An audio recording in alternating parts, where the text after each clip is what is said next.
Agora nós vamos falar sobre variância e desvio padrão. Antes disso, a gente vai falar de medidas de dispersão. Observem o seguinte, quando a gente calcula a média de uma distribuição ou de uma amostra, você está, obviamente, tentando descrever essa amostra de maneira mais sintética. Então aqui eu tenho, na minha amostra, eu tenho os seguintes valores: 538, 792, 469, muita informação, entende? Se eu, ao invés de comunicar todos esses valores um por um, imagina que eu tenho 500 observações, impossível, eu não vou comunicar isso tudo.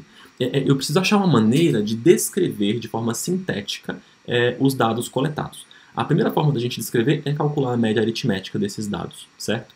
A gente inclusive chama essas estatísticas que a gente vai calcular hoje de estatísticas descritivas. Bacana?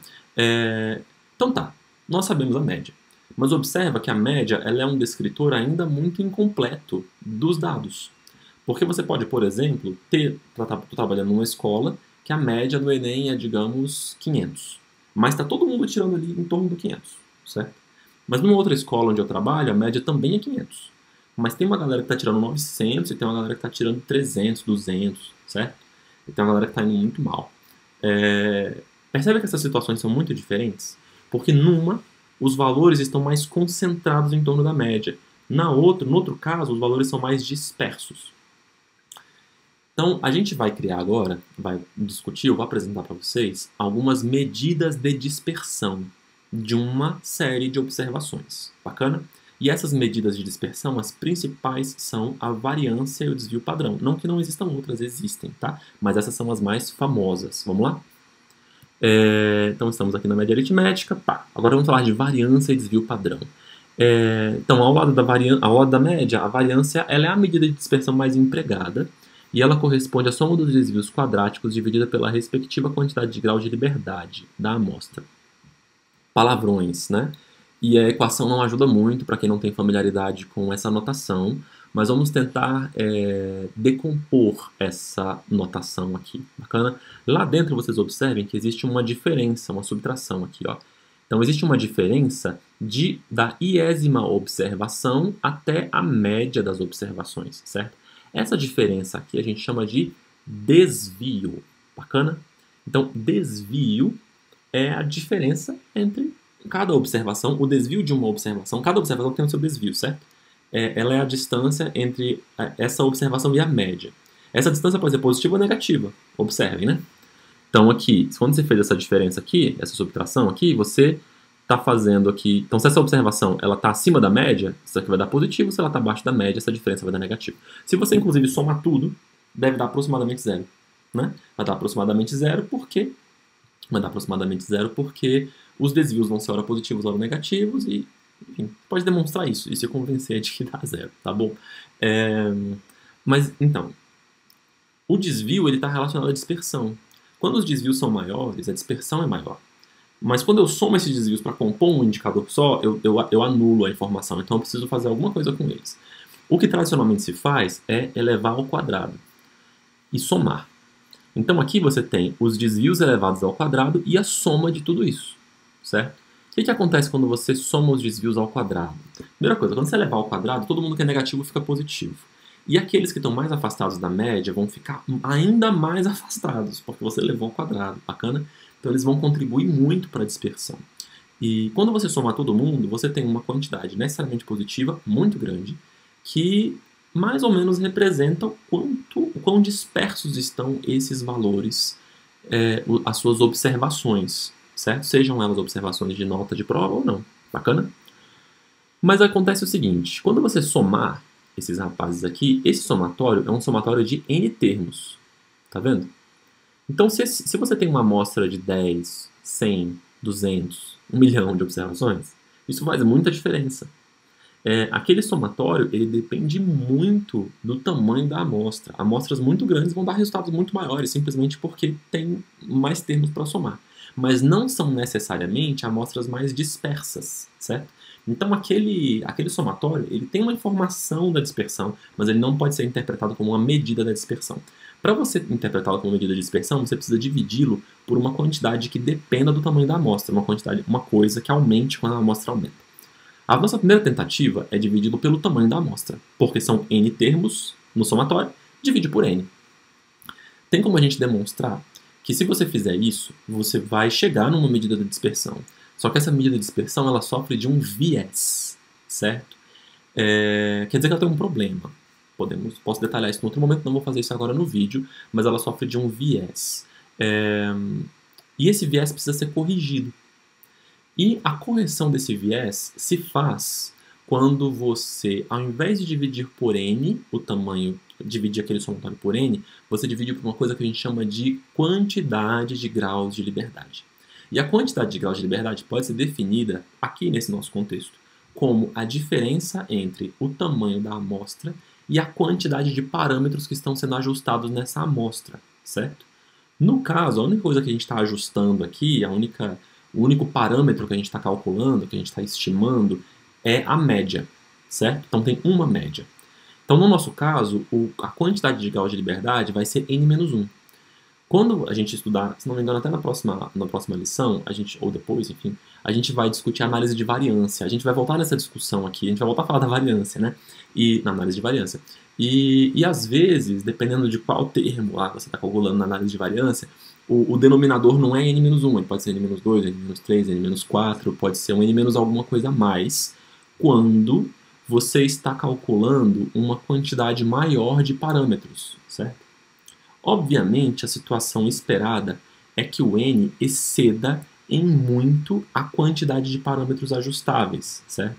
Quer dizer o quê? Que se eu estou fazendo uma média num grupo, eu quero que esse grupo tenha um n muito maior do que 1, que é a média desse grupo. Se eu tenho um estudo com 5 grupos diferentes, certo? Por os quais eu quero calcular a média em cada um deles, eu espero que o meu n total exceda em muito, certo? A essas cinco médias que eu preciso calcular, tá certo, gente?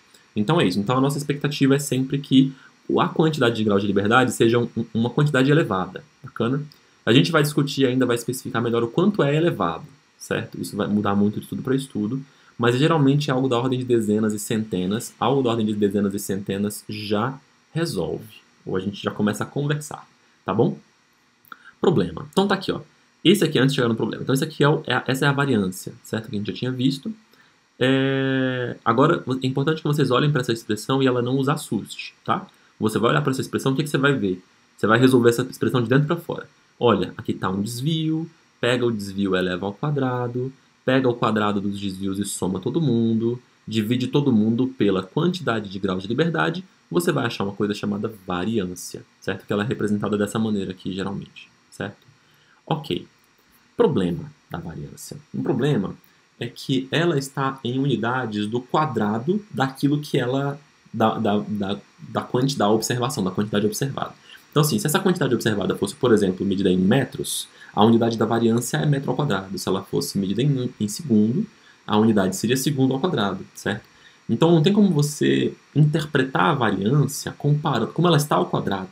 Não tem como você interpretar a variância olhando para a escala. Ela não te ajuda a interpretar a escala. O que a gente faz, então?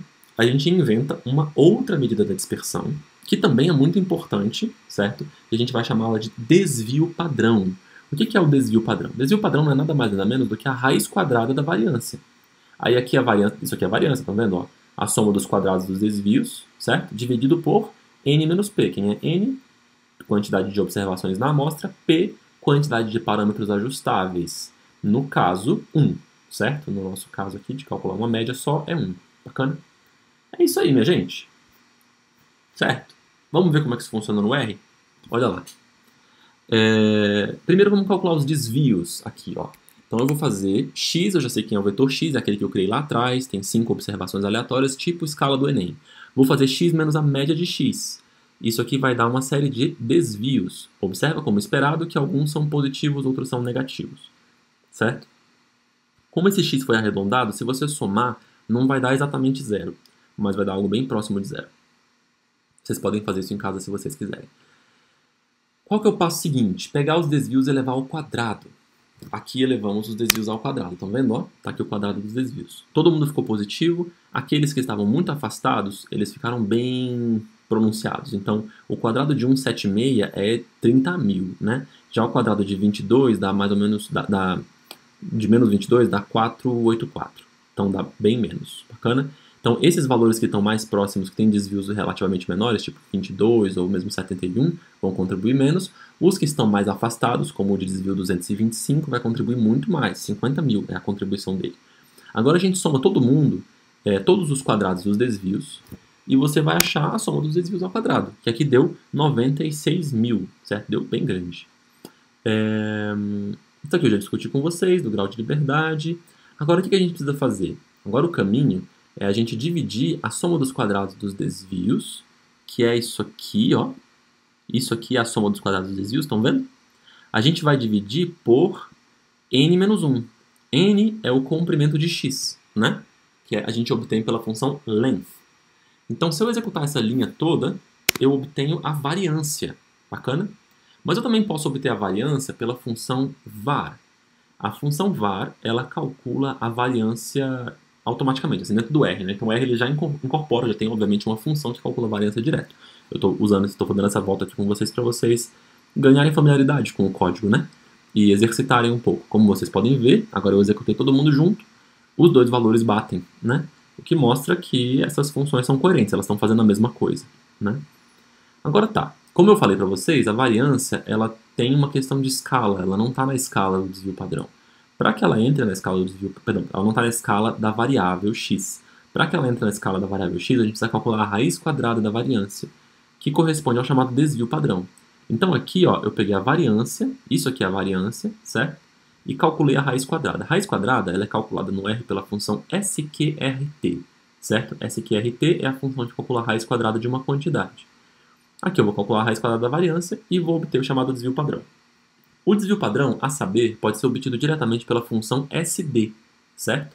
Que está escrita ali embaixo já. Essas duas funções fazem a mesma coisa, portanto, eu vou executar o chunk, dar o play, como vocês podem ver, deu o mesmo resultado aqui, certo? Eu esperava, na população, um desvio padrão de 100. Aqui o desvio padrão ficou em 155, mas é por um efeito de amostragem, certo? Vamos lembrar disso. Então, quer dizer que quando você calcula o desvio padrão, assim como acontece com a média amostral, quando você calcula o desvio padrão amostral, ele pode ficar um pouco acima ou um pouco abaixo do desvio padrão real, né? Do desvio padrão populacional, que é da onde aqueles dados foram obtidos. Bacana?